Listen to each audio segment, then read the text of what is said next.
Carbohydrate অনেকে avoid করে, মানে ভাত না খেলে রোগা হব, ঠিক আছে। এই মানে কার্বোহাইড্রেট অ্যাভয়েড করাটা কি সঠিক কিনা প্রথম কথা, আর কতটা কার্বোহাইড্রেট প্রয়োজন। আর একটা আপনাকে জিজ্ঞাসা করব, সেটা হচ্ছে ভাত খাবো না রুটি খাবো, কোনটা বেটার? প্রথমত সায়েন্টিফিক্যালি আমি যদি উত্তর দিই, ভাত এবং রুটি তার মধ্যে ক্যালোরিগত কোনো ডিফারেন্স নেই। মানে দুটো থেকে দুটো সমপরিমাণ যদি আমি নিই, দুটো থেকে সমপরিমাণই আমি ক্যালোরি কিন্তু পেয়ে থাকি। তাই এই কনসেপ্টটা চেঞ্জ করতে হবে যে ভাত খেলে মোটা হয়ে যাব, রুটি খেলে রোগা হয়ে যাব, এটা কিন্তু একদমই নয়। মানে আমি যদি ব্যাপারটা কি হয়, ভাতের আমরা না পরিমাণ বুঝতে পারি না যে কতটা পরিমাণ খাবো, যেহেতু দানা দানা দানা দানা হচ্ছে এবং পরিমাণটা একটু তরকারি বেশি হলে হয়তো বেশি নিয়ে নিচ্ছি। রুটিতে কি কনসেপ্টটা বুঝতে পারি না, দুটো খেয়েছি, আচ্ছা ঠিক আছে আর বেশি খাবো না। এই ব্যাপারটার জন্য জিনিসটা চেঞ্জ হয়, একটা সাইকোলজিক্যাল একটা ব্যাপার।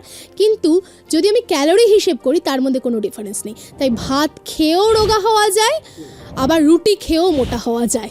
ব্যাপারটা এখানে, যদি আমি বেশি পরিমাণে খেয়ে নিই।